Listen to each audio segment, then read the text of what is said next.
All right, so hello everyone. Thank you for joining us today for our webinar. So my name is Amy from Solar One.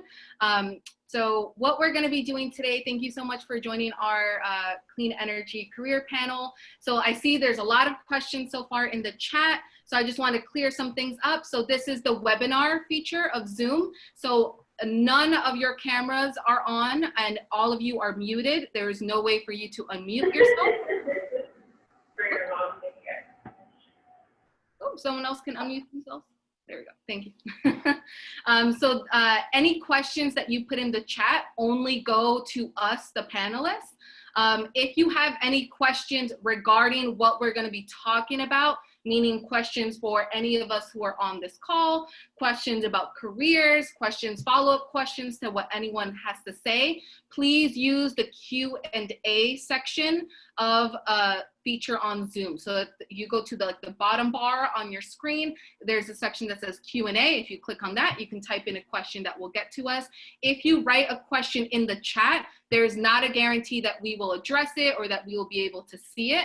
So please, if you have any questions regarding what we're going to be talking about to any of the panelists, please write that in the Q&A section.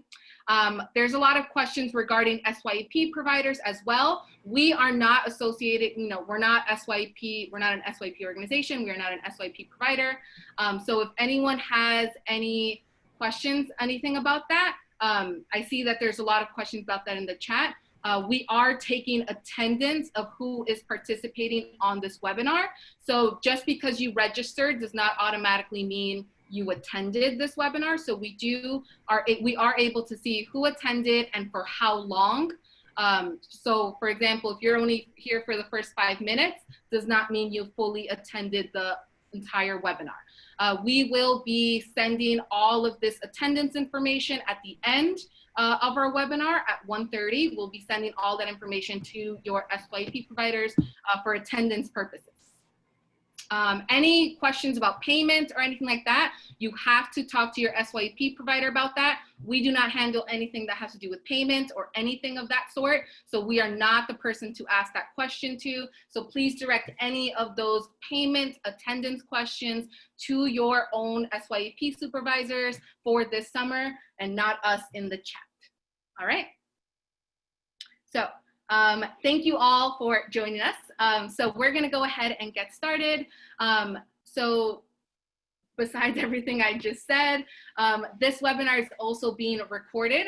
So if you are unable to watch the entire webinar, if you are unable to even join us today, this is going to be, everything's going to be recorded and it is going to be sent to each of you at the end of the day today with a YouTube link to our YouTube channel where we will be posting all of this information. So to get our started today, we are joined by 4 amazing women who work in the energy industry here in New York City. I'm very excited to introduce them all to you. We're going to have a chance to answer questions, have a conversation, so you can all learn a little bit more about the energy industry, about being, having a career in this industry. And as a reminder, if anyone has any questions specific to what we're going to be talking about today or to any of our panelists for today, please ask that in the Q&A section on here on Zoom, not in the chat. All right. So before we get started, I just want to go around and have everyone introduce themselves. And in this introduction, you can feel free to say, your name, your organization, and if you can give a little bit information about what your organization does, in case some of us may, we may be new to your organization. So we'll start with Christine, and then we'll move on from there. All right. All right. I didn't expect to be first, but I just wanted to say thank you for everyone who's joining us today, and I'm really excited about the exchange that we're going to have. Certainly excited to see the questions that you all have, and I hope that we can inspire you with some of the stories and experiences that we share with you today as well. So I'm Christine Johnson. I work for the New York City Department of Education's Office of Sustainability. I am the solar program manager at the Office of Sustainability. I work with a broader team across all the spectrums of sustainability, but the majority of my focus is on the energy and certainly the clean energy implementation side. And I'm going to do something just slightly different. I'm going to tell you why I do what I do, and then I'm going to tell you what I do so that it sort of frames what, like drives my motivation and inspiration each day. So I passionately believe that we are incredibly fortunate to occupy and inhabit this planet. It's an unbelievable planet. It offers us many, many things on a daily basis. And as as these lucky occupants of this planet, I believe with every fiber of my being that we have a responsibility to be environmental stewards, and not just environmental stewards in the word, but in action. Very active environmental stewards to protect, defend, and support our planet, and in the process, truly support each other as occupants that share this planet. And so my passion really comes through in the work that I have the privilege of doing. I work on leading the installation of solar on New York City public school buildings across all boroughs, impacting a wide variety of neighborhoods with a particular focus on underserved communities and neighborhoods with poor air quality. We do have a lot of focus on trying to hit zones with environmental justice needs. So that's a big part of it. And we use these projects as tangible local examples for our students to inspire and catalyze increased STEM education. STEM stands for science, technology, engineering, and mathematics education, as well as climate literacy, due in large part to our partnership with Solar One. And when I say large, I mean like a huge part is done through our partnership with Solar One in educating our teachers so that they can take it back to the classroom. We also have a program where we train students directly. And the most exciting part about that is we've been able, together with Solar One, to take it as far as having students intern with our solar installers, installing solar on our school rooftops. So we've had our students become part of changing their own communities. So I am grateful each day that I can put in action the environmental stewardship that I would hope to inspire in others and create opportunities for others to take their own action. Great, thank you so much, Christina. And we're gonna get into more information about what inspired us, how did we each got into these positions, but we'll move on to introduce the rest of our panelists. So if we can have Lydia, please. Thank you, Amy. And just want to say I'm really excited to be on this panel and for this conversation we're going to have. My name is Lydia Henderson. My pronouns are she, her. I am the Programs and Communications Manager at Empire Clean Cities, and we are an environmental nonprofit with a mission to ensure clean air for future generations. And we do that work primarily in the transportation sector. So we work on outreach and education programs to make alternative fuels such as electric vehicles. And I'll talk about electric vehicles quite a bit during this conversation. It's our specialty, but we work on programs to make those technologies available to individuals and to government and to fleets, with the intent of improving our air quality and reducing greenhouse gas emissions from the transportation sector. I was born and raised in New York City. I grew up in the Bronx, went to high school in Manhattan, and now I'm living in Brooklyn. And I actually recently graduated from the Pratt Institute with a master's in city and regional planning, where I, again, focused on the tools that the city has to reduce emissions from transportation. And I'm excited to talk about that relationship between transportation and clean energy, because there is a really strong tie there, and thinking how we can charge a potential 100% electric fleet. So, thank you. Great, thank you so much, Christina. And we're gonna get into more information about, what inspired us, how did we each got into these positions. But we'll move on to I'm sorry about that. So thank you, Lydia, so much. So we'll move on to Elon. Hi, thank you, Amy, for inviting me to join this conversation. My name is Elon Cohen Hall.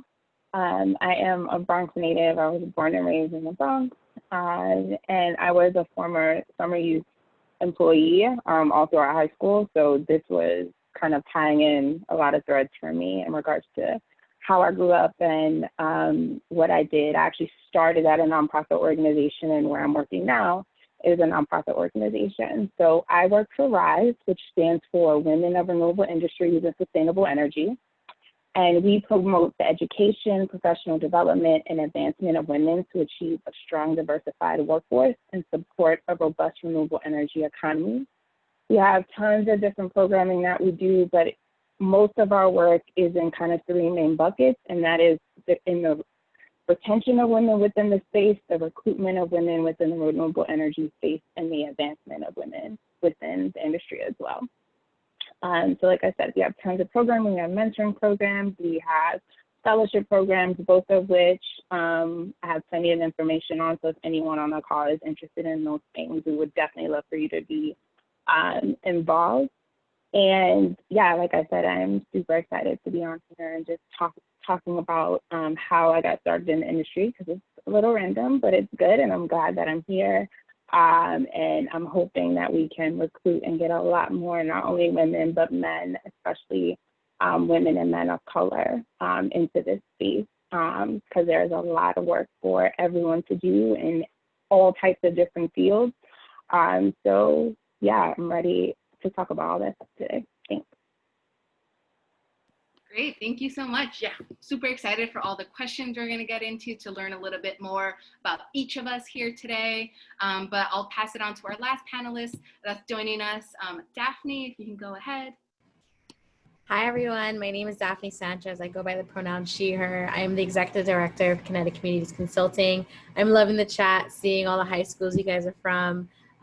Just to let you all know, I rep 2 high schools. So I was a transfer. I went to Health Professions High School in Union Square, and then I transferred to Bartley College, Queens campus. Absolutely love it. I also see that there's some NYU Tandon folks. That's my undergrad. Really, really grateful for doing engineering there. I am a born and raised Brooklynite, Brooklyn till I die.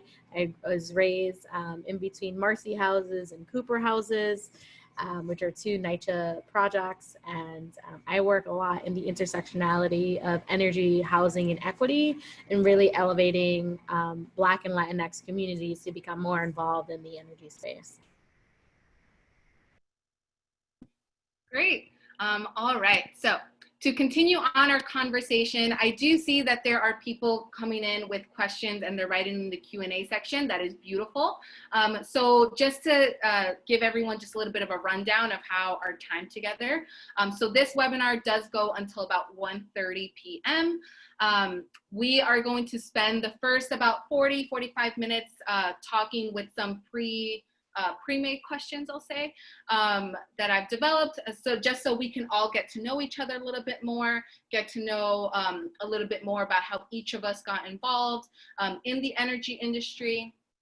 And after that, at about 1 p.m., we're gonna switch over to start answering some of these questions that are coming in the Q&A section. And then we'll be answering those. So if your question hasn't been answered yet, maybe it'll be answered during our conversation. We are gonna hopefully get to all these questions later on, all right? So thank you everyone so much for joining me today. So just to get us all started, some of us did touch upon this in our introductions, but I just want to learn a little bit more about how each of you got involved in the energy industry.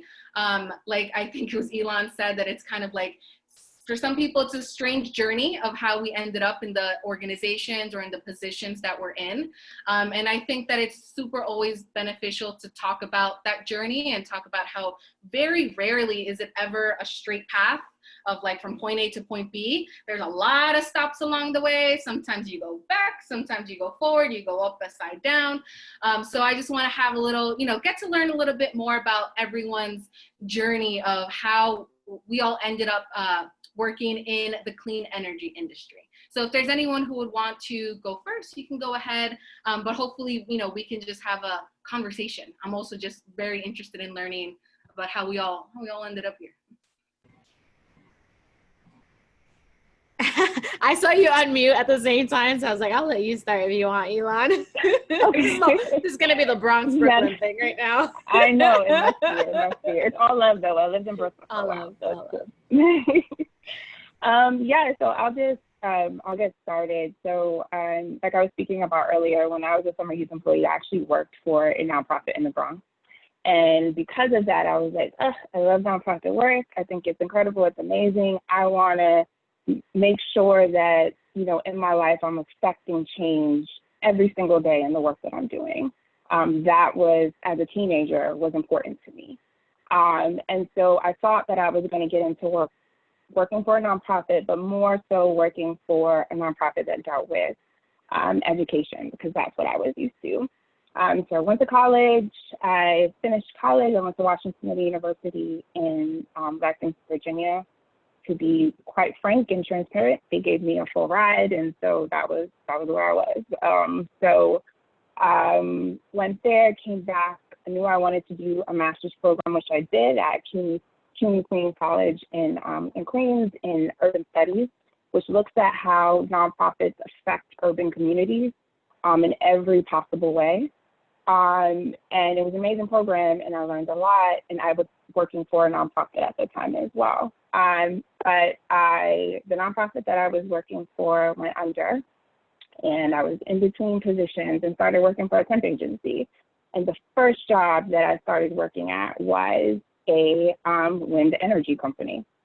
And they hired me on to work with their project development team.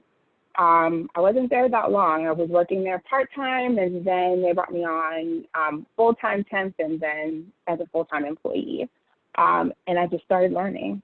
I learned about wind turbines, which I've only seen, maybe if I'm driving upstate New York or, in another state, especially California at that time. But I started just learning about what clean energy was, about what environmentalism was, about all of these pieces that I kind of knew. You recycle, you do these different things, but growing up, to be honest, in a Black household in a urban community, these weren't things that we talked about. They weren't front of mind. And so, like I said, I just kept learning. And I also realized in being in that company, it was a small wind developer. I realized that with this kind of work, I could do what I set out to do, which was affect change every single day. And so the small wind developer that I was working for was acquired by a larger developer, EDF Renewable.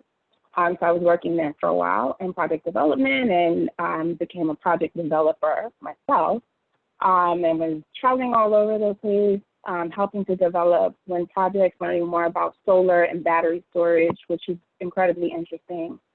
And I started working with our executive director, Kristen Graff, because the company that I work for did not have a paid leave policy, which at the time I was newly married, I should say, and it's something I wanted to start a family eventually. And I thought it was super important. I'm like, we're a huge company. Why the heck don't we have a paid leave policy? And so I started working with my ED to kind of talk through ways that I could approach our HR department about this and have these conversations. And eventually got pregnant and had my first child. And while I was on leave, a coworker of mine reached out and said that what was formerly called Women of Wind Energy had now become WRISE to encompass all of renewable energy technologies. And they said they had a position open. She had lunch with Kristen, and basically she was like, if Elon applied, she'd be at the top of my list. So I applied, I went through the application process and met with board of directors, which was, a little mind-boggling. I'm like, I'm talking to board of directors, these powerful women within the industry. This is crazy. But I ended up getting that position. And I think for me, where I've landed, at least WRISE, has helped kind of bridge a lot of different things for me. So I fell in love with renewable energy and what it does for the world. But it also kind of met me with that intersection of who I am as a person and how I care about women, how I care about Black women, especially being one, and then also being a mother. So all of these pieces and intersections of my life kind of forged together in this position and with this organization that I'm with now. So it was a little bit of a windy road, but I ended up here, and I'm incredibly grateful that I did. We have the same story. So I actually also started my journey in SYEP. And I remember, because I was like 14 years old, going to Kinetic in Queens, thinking, I want this summer job. Like, I want to get some money. I'm tired of like being broke. And so I had the opportunity to go through SYEP when I was 14 years old, working with councilwoman at the time, Jalissa Ferraris, in Corona and East Elmhurst. And what was really interesting, it was my first job, working for this councilwoman, helping their staff with like community questions that would come in, everything from like, where's a local food kitchen, to like, literally there's like cats in my backyard and how do I get them out? And I remember just feeling so overwhelmed, thinking, how is this a summertime job? It feels like a full-time job. But it was such a great experience going through SYEP that I did it again during the fall. I did the Work, Learn, Grow program, and then I did SYEP the following year with her. And we were able to work on, there were some beginning conversations of like sustainability planning. And I remember like just listening to those meetings. I was, then 16 at the time, and thinking, oh, what is that? Like, oh, what are you talking about? What is sustainability? And like writing little notes on the side of these projects that are like not public yet. And I was like, I'm going to just Google this anyways. And it was during that experience, as I was working at the council office through SYEP and going to school, that I really thought, I really like this intersectionality of housing and energy efficiency and climate resiliency. But in the most technical sense, I was thinking of it, because developers and urban planners are coming into the office. So I went to what was called at the time Polytechnic Institute of NYU, then it's called NYU Poly, now it's called Tandon. And I started studying civil engineering, and I loved it. And I was like, this is great, but I also can't see myself behind a screen not talking to people, because I like to be a social butterfly and like talk to everyone. And I will be very depressed if I have to look at drawings for the rest of my life. So from there, it was kind of an interesting dynamic, because I was thinking about that and having kind of like a crisis at 18 years old. Like, what am I going to do with my life? I already started this major. And at the same time, my parents had bought a house in Staten Island. And so it was 2012, my last year in undergrad. And for those of you that go to Bard College, you know what I'm talking about with the transfer credits. I was struggling. I was stressed out, because I'm like, I have to get this presentation done, this final paper. And then Hurricane Sandy happened, and it wiped out everything, because me and my parents were in the house when it happened. We waited 8 hours to get rescued. We got rescued by boat. And I'm like, well, like, I'm studying about climate change, I'm studying about housing, but at this moment, I can't do anything. And it was, I laugh about it now, because my reaction when the water was like coming into the house was like, oh my God, my project. And my mom is like, por favor, concéntrate y váyase para arriba. Like, please concentrate and go upstairs. Like, you're literally gonna drown if you keep on with your nonsense.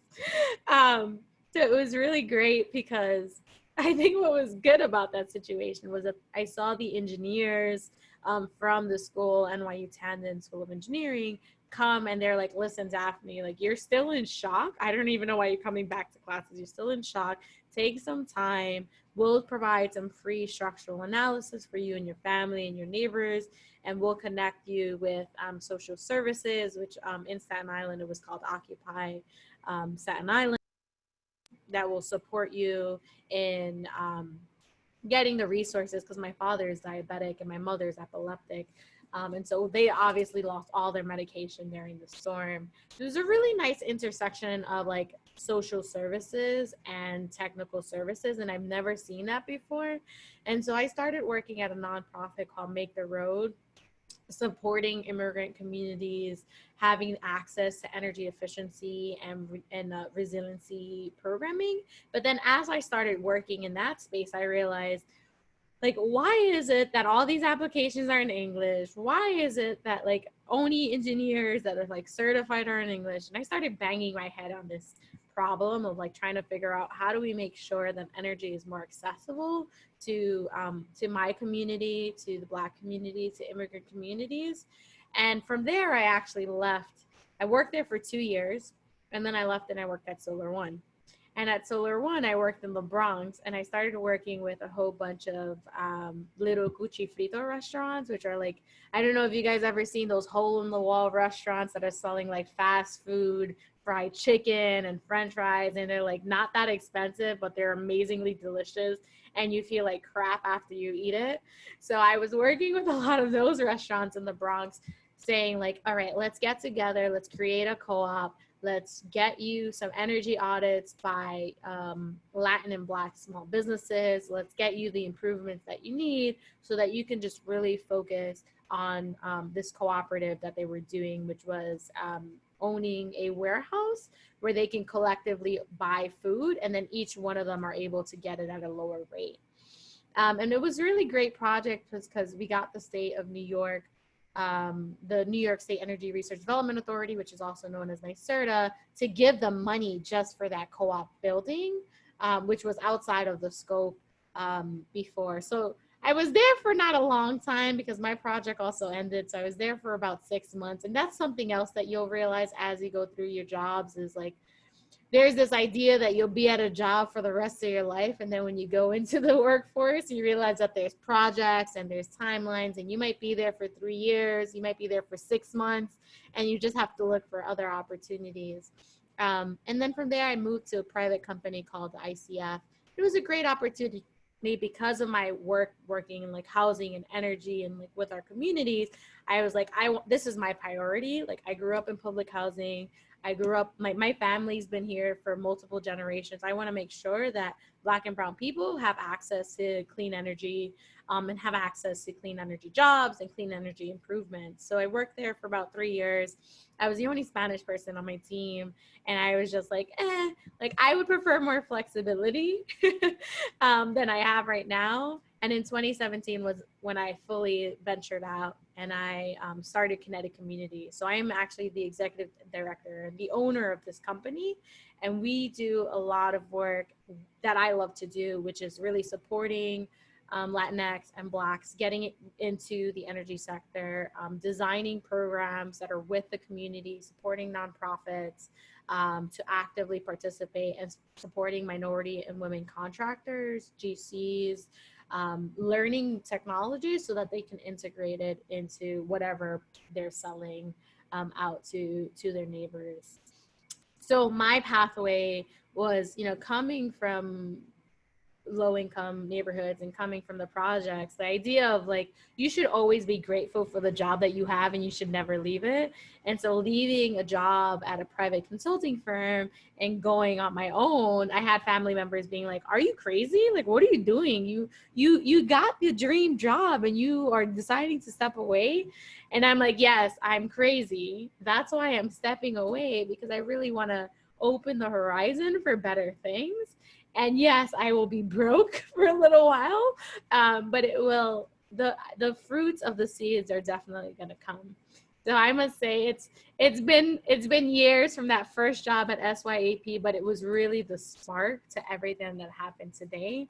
And I am so grateful for the mentors that I had at my SYAP, because those women were phenomenal, and they were the ones, and including my mother and all of those women were the ones like, Daphne, like, there is no limits. You should go and get whatever you want. You shouldn't care what anybody tells you. And that's what I'm going to tell all of you guys. Just do it no matter what your family and friends say. Like, there are so many opportunities out there.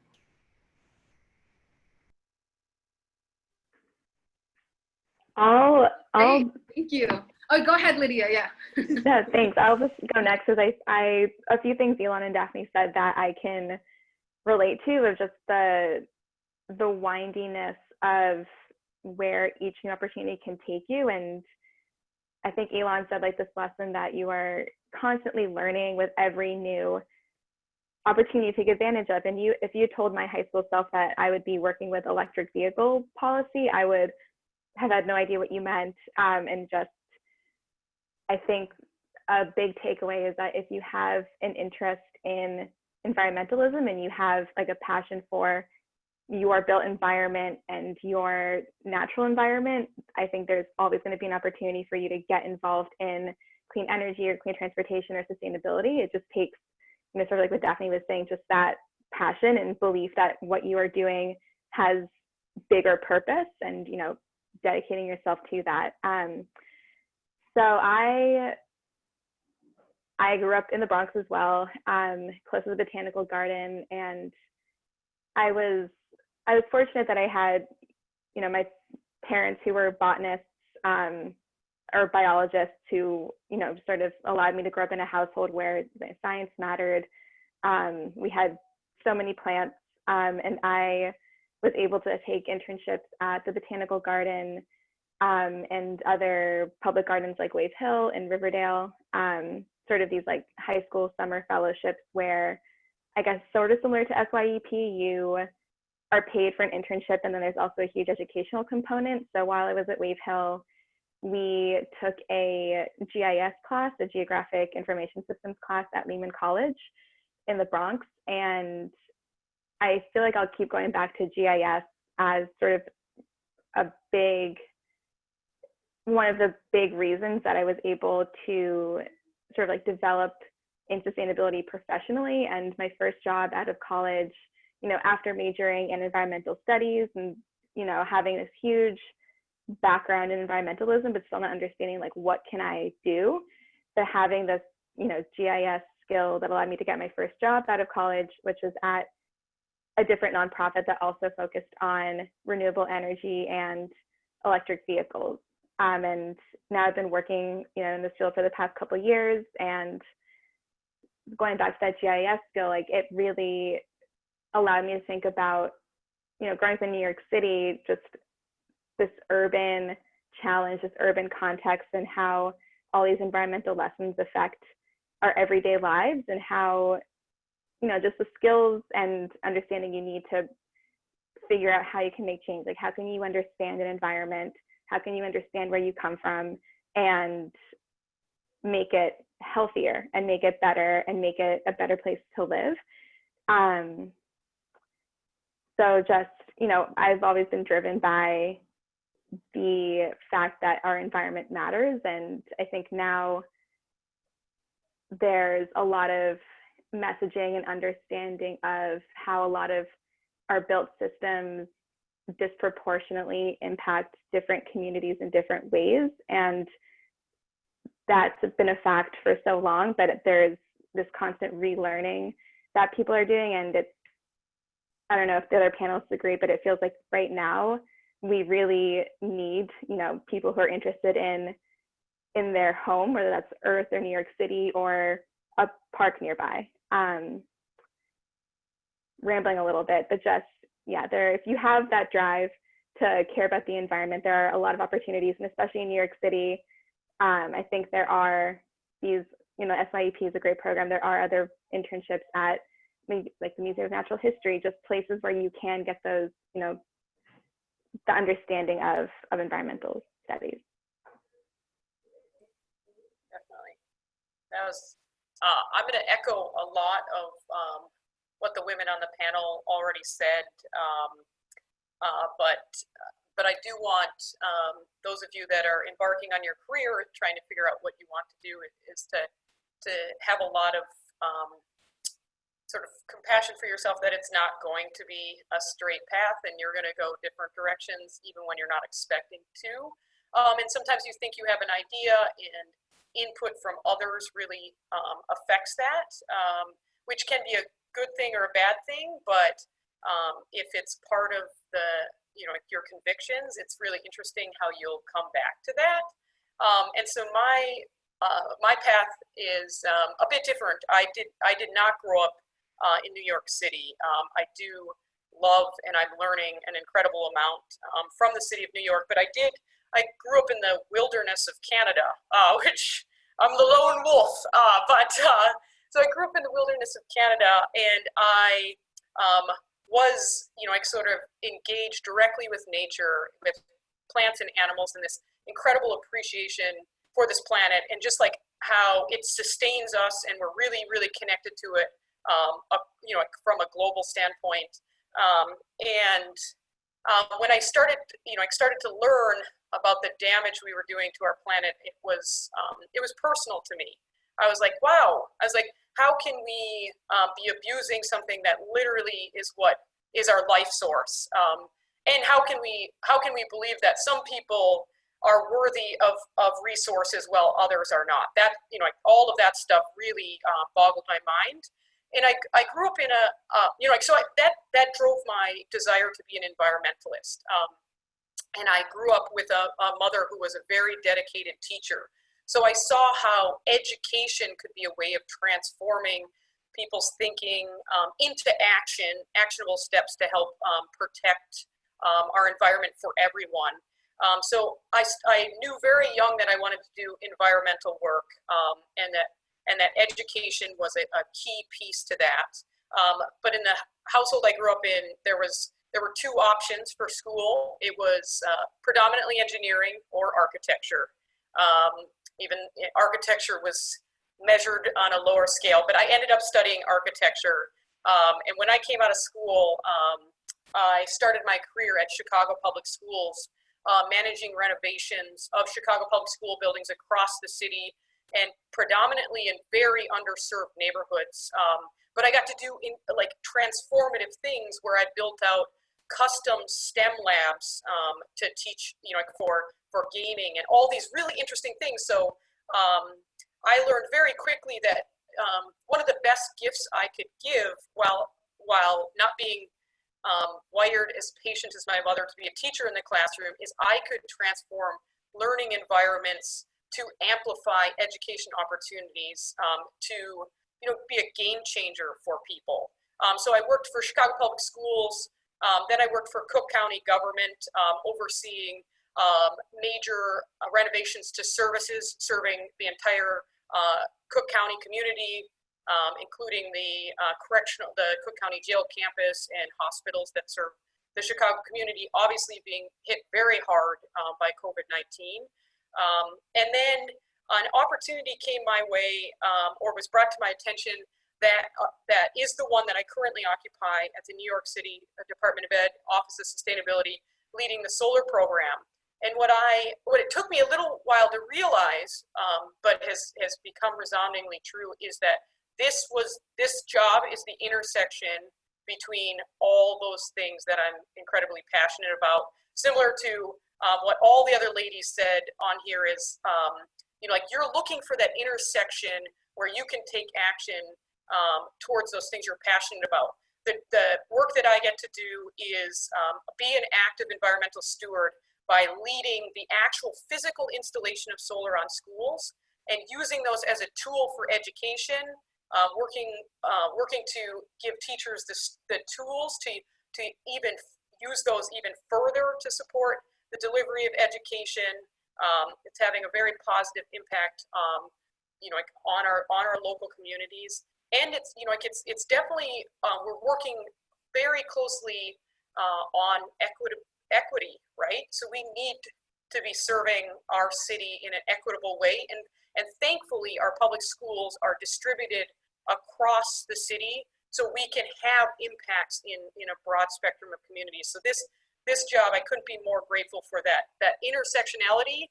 And even though my parents pushed me in one direction, I figured out very quickly, similar to what Lydia said, is that our built environment has a major impact globally. And so using my architecture skills, I'm able to,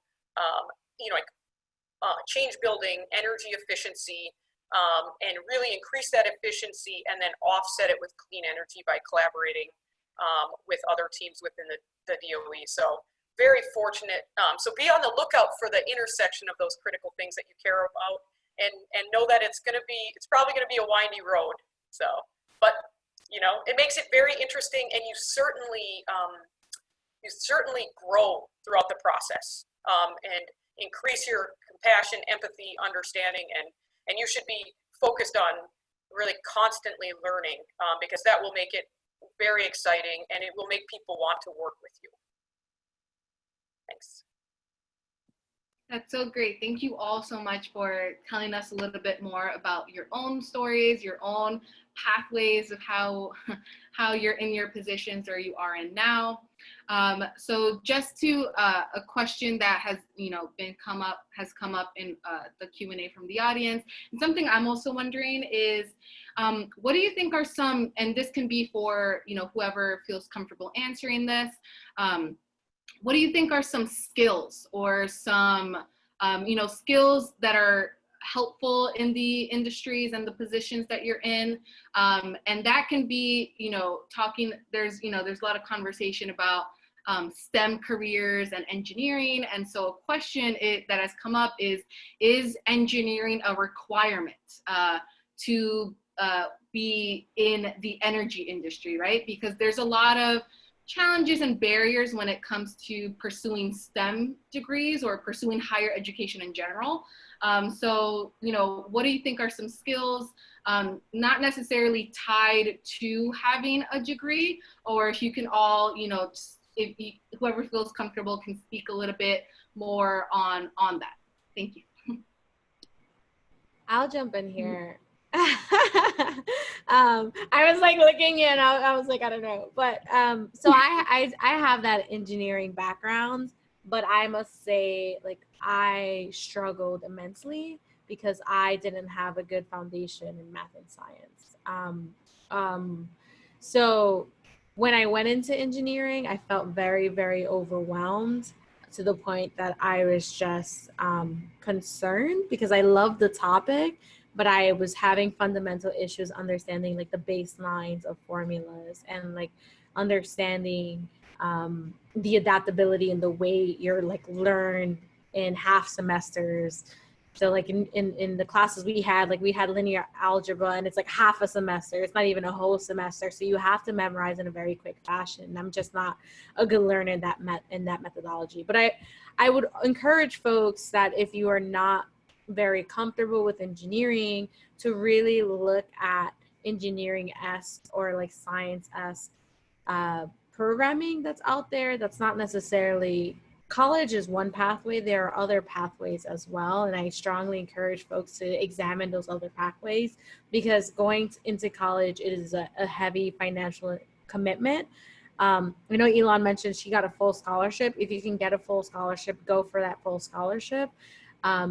But I also want to emphasize, like, the energy sector is relatively new and it's bursting at its seams with opportunities. There's a lot of jobs out there. There's a lot of internships out there. And so if you're able to look at those opportunities and like apply for them and you get them, that's a great way for you to move forward. In relations to the skill sets, engineering is helpful. I don't actually use it in my day-to-day work. As I said, like, surprise, surprise, I'm not, using AutoCAD and like drawing stuff. I don't do it at all, actually. It's helpful because it provides a kind of a different thinking cap, but what I actually use 90% of the time is my communication skills, thinking very critically and thinking creatively. A lot of times when we talk about energy efficiency, the conversation is about solar, storage, you heard wind. It's also lighting, boilers, insulation. And we need to think critically and creatively on how we're going to get folks to do that work How are they going to actually install it in their apartments? How are you going to change? How do you convince, you know, your grandmother to change her light bulbs from old bulbs to new bulbs? Is the same kind of mentality and idealism and creativity that I use in my day-to-day work. So really, time management, creativity, and time management, creativity, and I'm already forgetting what I said, but being creative and collective, and having strong communication skills is incredibly important skill sets to move forward in this industry.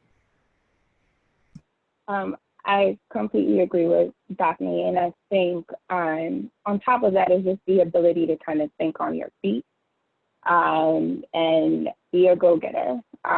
Be someone that, you know, doesn't have to be told what to do, can think on their own and move forward in different projects. As far as jobs are concerned, I am not an engineer by trade.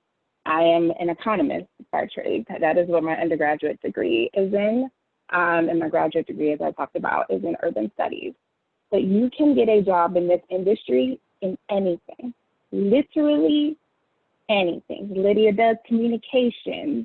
Christine is more on the education side of things and installation. And that's an important piece to note, because there are some people who do not go to college in the technical sense of going and getting a 4-year degree. There are some people who go to schools and they get certified in installation, whether it be solar or wind. There's the construction side of things.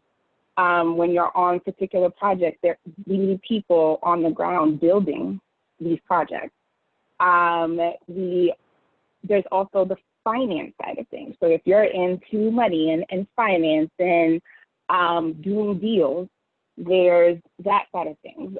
Not only just with the actual projects themselves, buying and selling, but also with entire companies. There are companies, larger companies, that buy smaller companies all the time within the industry. Literally anything that you can think of that you would think that you would want to do, you can find a career for within this industry. And I think that's one piece that isn't put out there as much, and isn't kind of shouted from the rooftops. And I wish it was something that I knew about as a teenager growing up in the Bronx. Literally, I can find a job, any job that I wanted within this industry. So if I wanted to stay on more of the pure economic side of things, there are analyst jobs, research jobs. It's not just science, it's not just engineering. So I want to put that out there too, so that that's clear, because we know everybody, I'm not a science person. I will be completely transparent and vulnerable about that. That has never been my strong point. But math and writing and reading and all those other pieces always have been. And those pieces have served me well, even in an industry that is seemingly dominated by, you know, finance and engineering. So I want everyone to kind of just really understand that piece too, that you can have whatever interest you want and still work in this industry, succeed and thrive. Oh my God, yeah. I was gonna say, definitely the reading and the writing is so essential. Like, it's crazy how much reading I do throughout the day, and I don't even realize it. But reading and writing, like, really, and you can find things that you're interested in reading. Like, you might not be interested in reading a technical paper on like what materials are being used in a battery storage, but there can be a policy paper that needs to be written about like how do we ensure Black and Brown communities have access to those battery storage, right? So there really is an angle in whatever sense you might be interested in to pursue. I remember a couple of, and I apologize, I think I answered you, Christine, a couple of months ago, there was like a green NYC event where we were talking about like diversity and green. And this woman talked about her passion of museums and how much she loves museums. And so she started doing some studies on like, how do you make museums more accessible, more sustainable, more energy efficient? And it blew my mind, because I was like, I always look at intersect of like housing in our communities, and like, she's just interested in museums, and she did her whole career on like helping museums become more sustainable. So even if you're interested in art, and design and dance and like all of these kind of interconnected, this interdisciplinary things that you feel like are not connected to energy, there's always a point in a way that it is. Yeah, I would wholly agree with that. There is a way to be involved, you know, no matter what. If it's important to you, you can certainly find a way that you fit into this. One of the things that Elon mentioned, and I kind of want to expand, I want to expand upon is that, well, you know, I do have an architecture degree, and those technical skills I use on a daily basis.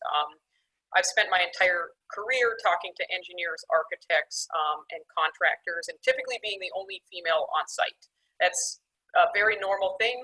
I grew up in a household with all brothers, so it was natural for me. And I'm a retired hockey player, so I can talk just like the boys. So that has worked out really well. But as I look forward into our future, we're starting to see that there is a big gap on the trade side of things. There's a lot of people working on the policy side, establishing new regulations and setting goals. And we have fewer and fewer people in the implementation sector of actually getting these projects done in the physical, tangible sense. And so there are significant skilled trades opportunities in the energy sector where you don't have to go get a 4-year degree, maybe not even a 2-year degree. You can do certifications. And these are really good paying jobs. Solar installer, up until the cannabis industry took off 2 years ago, was the fastest growing job in the country for multiple years in a row.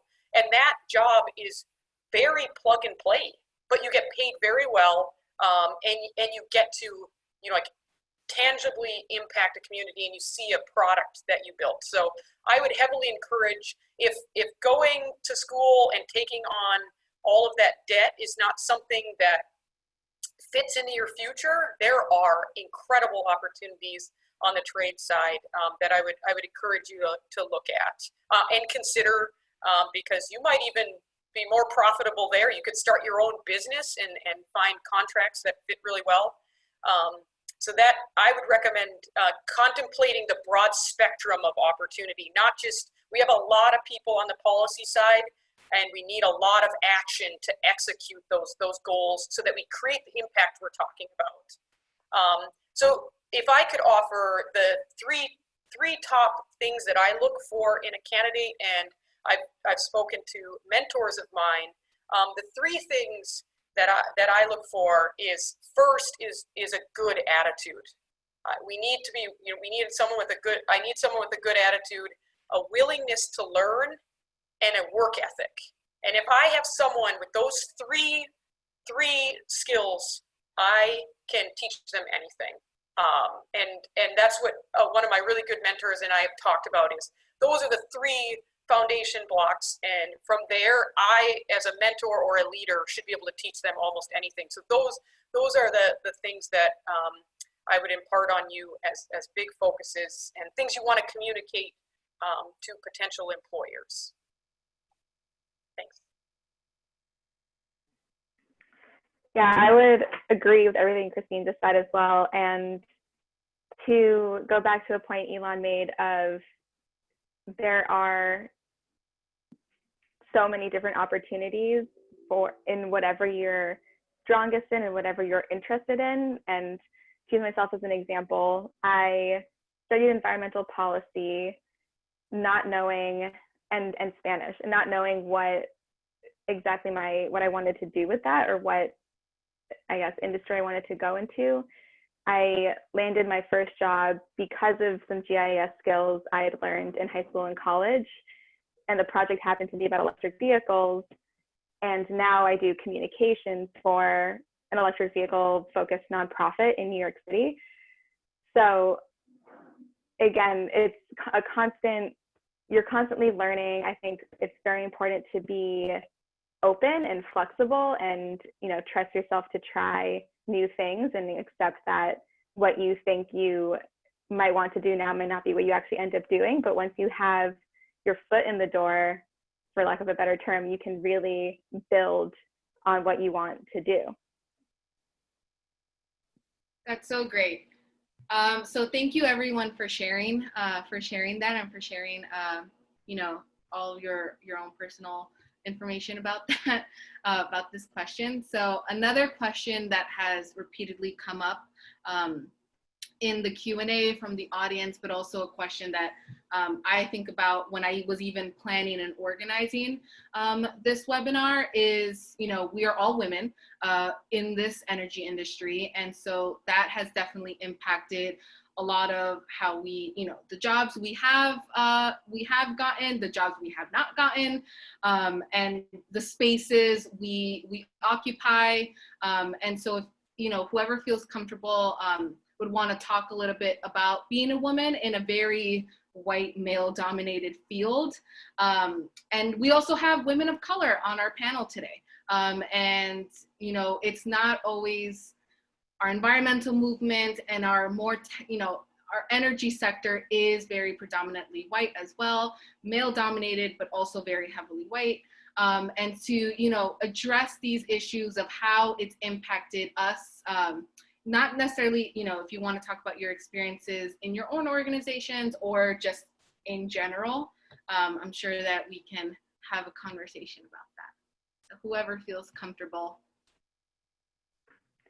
Well, I can just quickly share something. So in this work with electric vehicles and transportation, a lot of what myself and excuse me, our executive director are dealing with, we're both women, is being in rooms with auto manufacturers, with fuel providers, with, you know, public officials who are, I can say almost always male. And it's something that we try to reflect on often. It's interesting that the way, at least I think about it, this could be incorrect, but so energy and sort of this like trade, or if you're talking about auto trade, is male dominated, but when looking at sustainability focused people and, you know, people who major in environmental studies, who major in biology and sciences, those people are women, I believe is the majority. And me personally, I am not a car person. I'm not a car fanatic. I never owned a car. I don't geek out about technology in that, or vehicle technology in that way. And so I came into this industry driven by the public health benefits and driven by this mission to combat climate change and reduce greenhouse gas emissions. So then being in rooms with people who are just trying to sell cars or just, you know, fuel providers, it is interesting, and just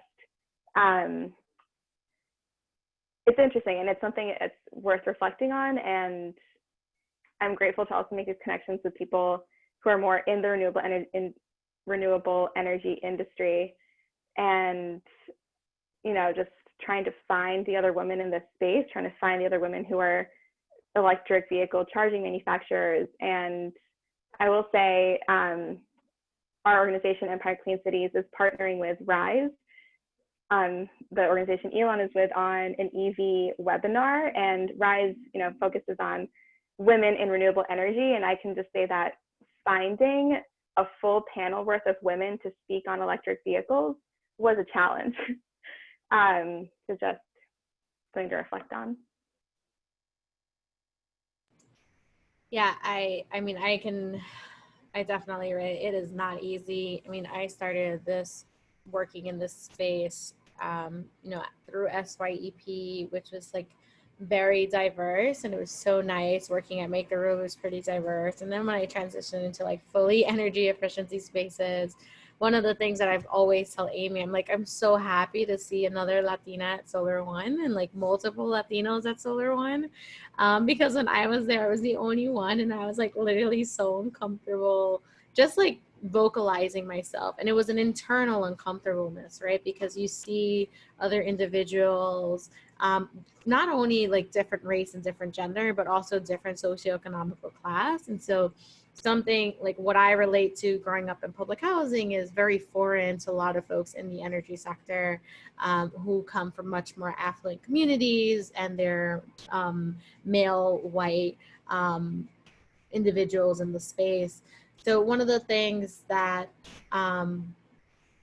was like very important for me when I started working in my own company is really creating that space where Black and brown women and other people of color can work in the energy space, in a space that they feel comfortable, in a space that there can be open dialogue, and also supporting some of my other partners and colleagues in this space so that they don't feel that that uncomfortness that I felt in multiple spaces throughout my career journey.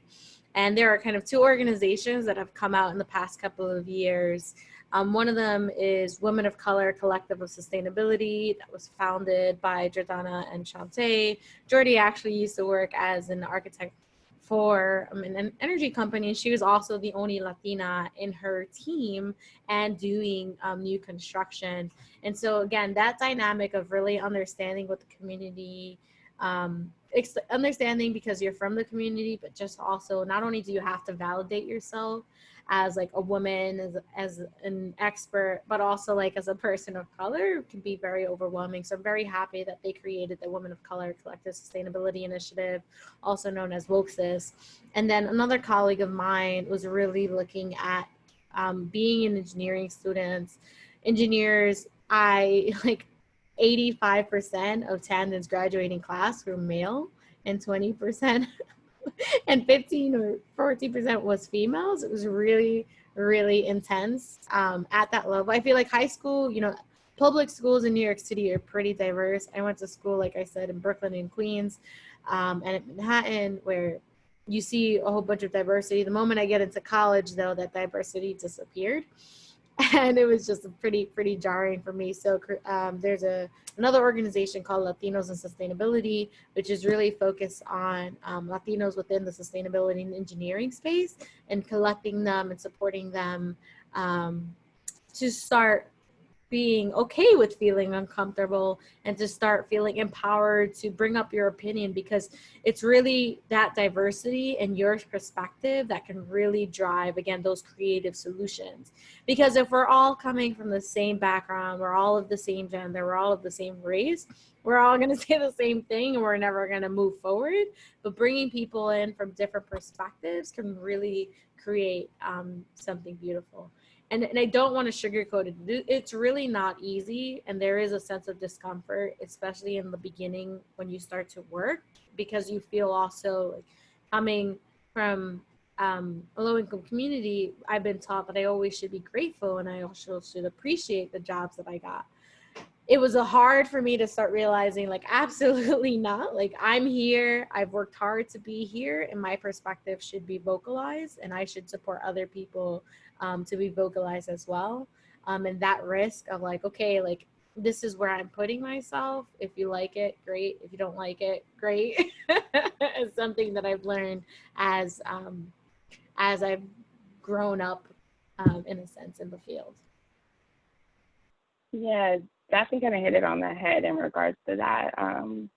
I think also for me, growing up in the Bronx, going to pretty diverse ethnicity, culturally diverse schools, I was comfortable. But then when I went to Washington Lee, which is a PWI, a predominantly white institution, where they only had about 5% people of color, and that's people of color, that's not even Black people. That was a shell shock. Not only in that, when you're talking about race, but then also talking about, I was in the middle of Virginia by the Blue Ridge Mountains, where I was used to getting on a bus or a train anytime I wanted to get somewhere. So, you know, I realized, I think in that experience too, I also realized that the entire world doesn't look like me. And that was a reality check. Not to say that I had to fit in, but I did have to realize that. And so I think Daphne hit it on the head in regards to, you know, growing up, you have a certain experience, but then when you enter, especially college, but also the job market, it's definitely significantly different, and definitely different being in this industry, which Amy pointed out is, you know, a predominantly white male industry. Being a woman, especially being a Black woman, that offers another layer to this entire experience, which I'm glad that I'm working for an organization that in their mission is to, you know, recruit, promote, and advance women within this space. But the one thing that I would kind of put out, well, two things I would put out there are, one, I can't count how many opportunities that I didn't put myself out there for because I thought I wasn't qualified. And this is something that a lot of women do. They'll see a job application and they'll say, oh, here's 8 bullet points. And, oh, these 2, I've only done maybe once, or I've never done before, so I can't apply for this position.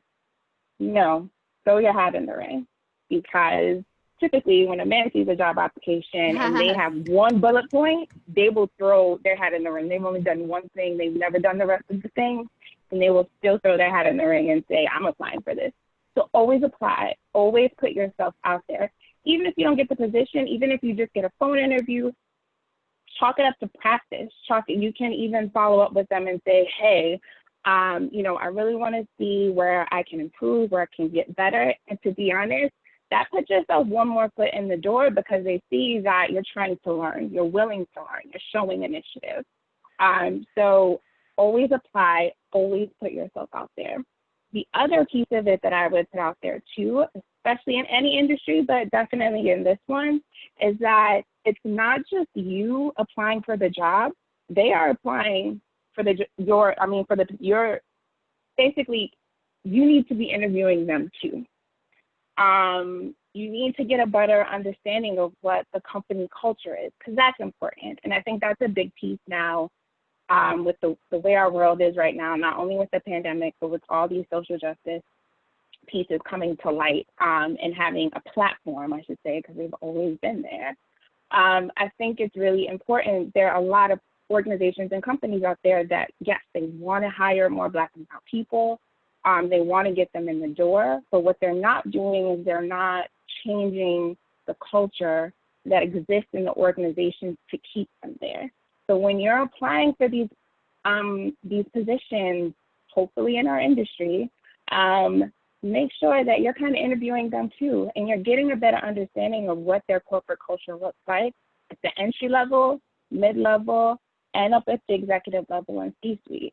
And making sure that part of what you can do is not just work there and make money, but bring your whole self to work, all your intersectional pieces, whether you're a woman, a man, you're Black, you're white, you're a Latino, like whatever. Making sure that that is also a piece that you're looking for, because as a whole, if you can do that within an organization and a company, that's going to make your experience so much better.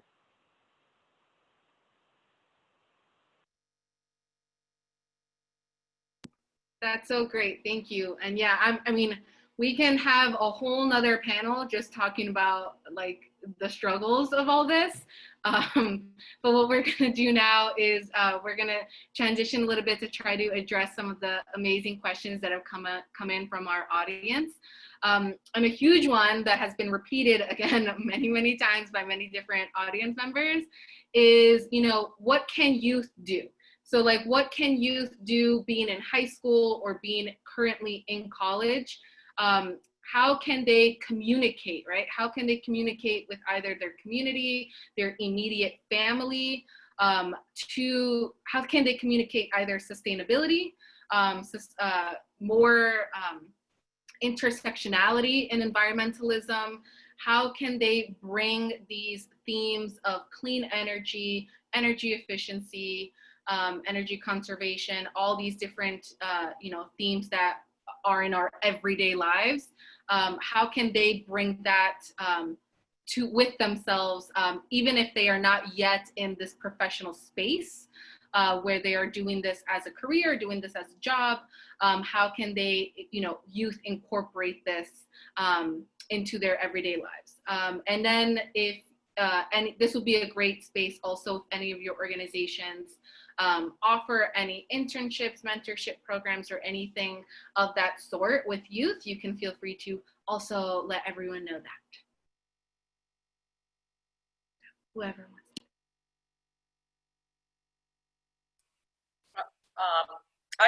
I'll jump in on this one, given that, working for the DOE, we have, an incredible opportunity to reach like a huge group of students, given that we serve 1.1 million students, which is an incredible reach. And one of the things that I would offer as one of the most powerful tools when communicating with others is authenticity, right?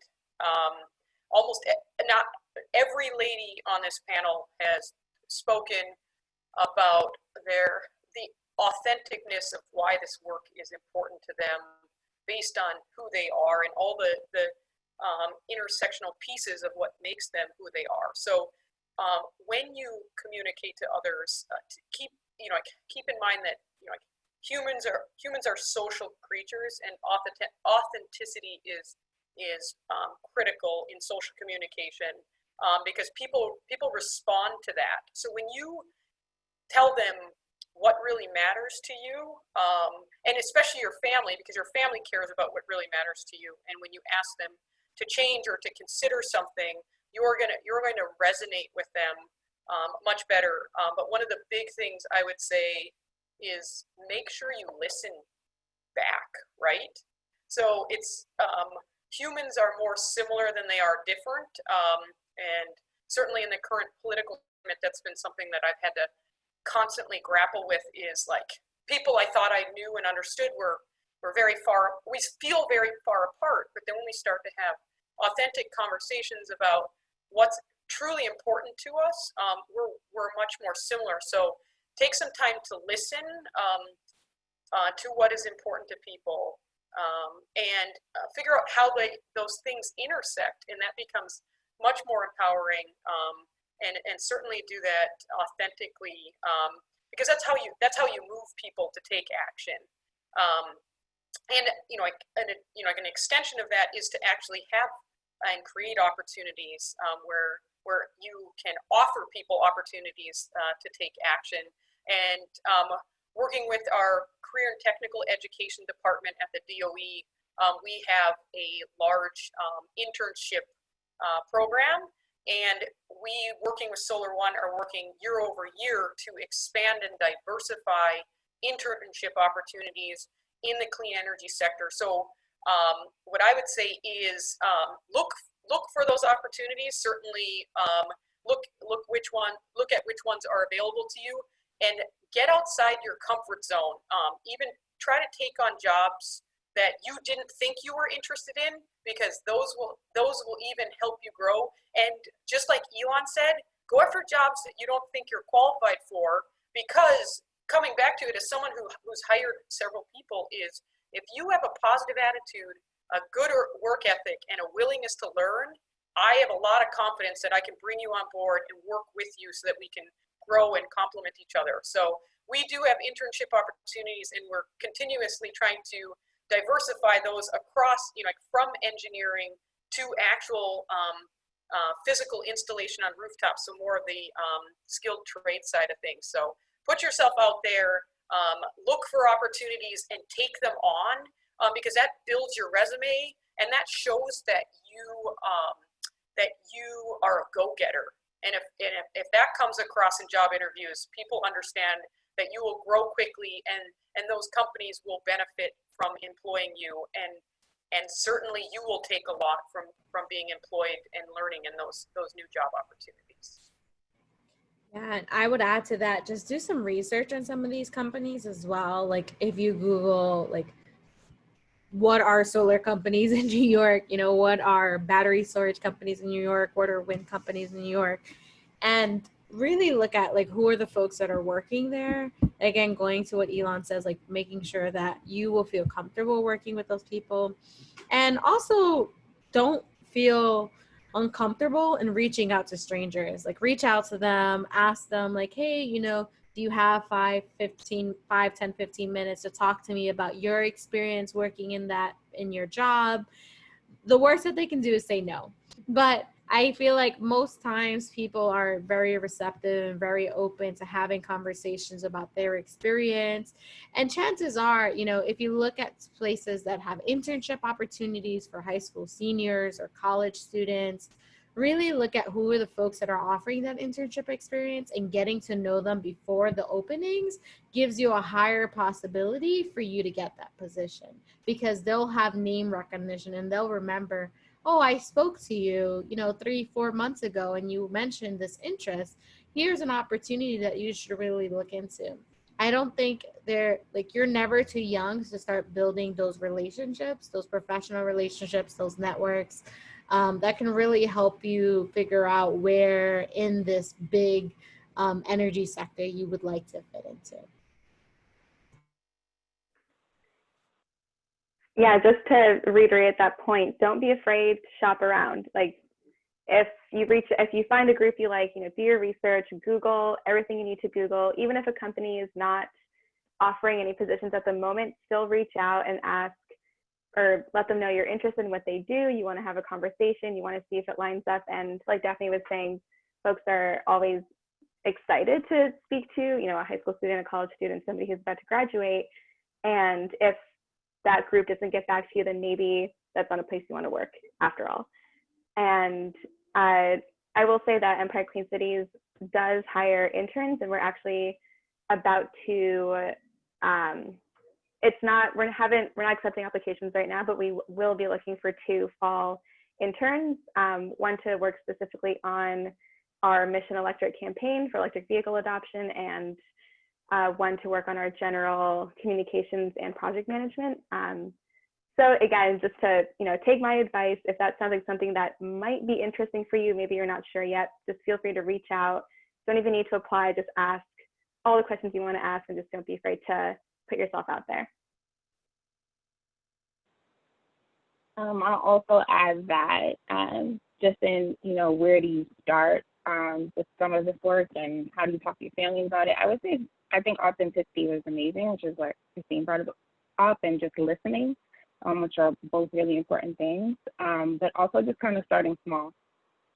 Even if it's just saying, you know what, let's not use Ziploc bags anymore, let's use the reusable ones. Like even something that small can make a huge impact. And once you start there, you can kind of keep moving forward. I did want to flag too that so WRISE, we do have mentoring programs. So we have a one-on-one mentoring program, and we have a peer mentoring program. And we also have fellowships that we do every year. So anyone over the age of 18, we have 2 fellowships that we have. One is to attend Clean Power, which is one of our trade associations, Lidia, American Wind Energy Association. They have a conference, a huge conference every year called Clean Power, and we take 8 fellows with us to there. We pay for all your travel expenses. We connect you with amazing people within the industry. And then we also have a similar fellowship for Smart Energy Week, which is concentrated in solar. And with that, like I was talking about before, it's not just folks who are in 4-year programs. If you are in a technical program, if you are getting a certificate, or if you are training to be an installer, we welcome everyone to apply for those programs as well. So thank you. I forgot to add that, I'm sorry. So we do have an Energy Equity Fellowship program in the summertime, although this summer is over. Next summer, we do take in SYEP students to work on different type of energy efficiency projects. We do work closely with the provider CAS up in Harlem and Common Point Queens in Queens. So if you all are interested in high school related fellowships, we have that in the summertime. And then during Next fall, we do have our college fellowship program, which really integrates itself with some of the emerging technologies that we work on. And the company's name, again, as a reminder, is Kinetic Communities Consulting. So you can feel free to look at the website. Yep, thank you all. And just so everyone in our audience, so I know a lot of information was just said. At the end of this webinar, for everyone who attended, we will be sending not only a recording of this webinar, but we are also going to be sending all websites to each of the organizations that our panelists are associated with. We're also going to be putting relevant emails, or any information about fellowships, internships, any of that. That information will be emailed to you. So you can, keep an eye out for that if anyone is interested in following up or just learning more information beyond just what was spoken today during our very short amount of time that we had together with everyone here. So we only have about 10 minutes left of our conversation for today, and we have so many questions. But to kind of leave us on a different, diverting away from more of like an action piece. A lot of people are always very interested in challenges, right? And we did talk about what are some of the challenges that we face personally in our lives due to how we identify, our race, our background, conversations like people in our Q&A are very interested in what do you think, or what do you view as the biggest challenge in your careers, and that can be a challenge in communicating the importance of this climate crisis that we're in.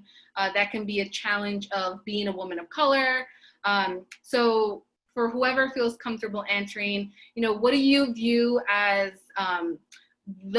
maybe not the biggest challenge, but a very significant challenge, maybe not to you personally, but in the energy industry as a whole? So you can answer that however you see fit. I do think lack of diversity is one of the biggest issues in the industry as a whole. As we really need to get to net zero by 2050. I honestly have no doubt in my mind that we're going to get to it. But my biggest concern is, how are we going to do that? Are we going to do it where we're transitioning things and we're hurting Black and Brown communities again? And that's really not okay. And the reason why these things happen is, again, because a lot of it's not very diverse in all sense of the word. And I think that we really need to see more diversity in those decision-making rooms of where technologies are being implemented, how is it being implemented, how is it being financed, who owns these systems, why are they owned in that manner? And once we can start answering those questions with diverse voices, then we can really start seeing that turn and dial and seeing a just transition and making sure that every single person that is impacted, which is every single person that is using energy today, can benefit from net zero by 2050. Yeah, and I'm going to echo what Daphne said there. Is I lead the solar program. It's growing very quickly. I've been working really hard to fill 2 roles on my team, and it's been really hard to get candidates to that qualify and have applied. So I would encourage you, while you're considering your education, kind of start looking up job descriptions that are associated with positions you'd like to have one day, and make sure that you're going to meet those qualifications. One of our biggest goals is to really diversify our team and get way more viewpoints in the room. And the challenges we need, and I am not able, I have to hire candidates that meet the set qualifications. It's pretty stringent. So I make sure you're pursuing those qualifications so that you can fill these positions, because we really need them. And obviously our office also, as we continue to grow, is diversifying the number and type of positions. So that's also going to be dynamic, but do some footwork to make sure that you're going to be prepared for the type of jobs you're interested in, because the most important thing is that we have every community properly represented, especially in big government offices serving huge communities.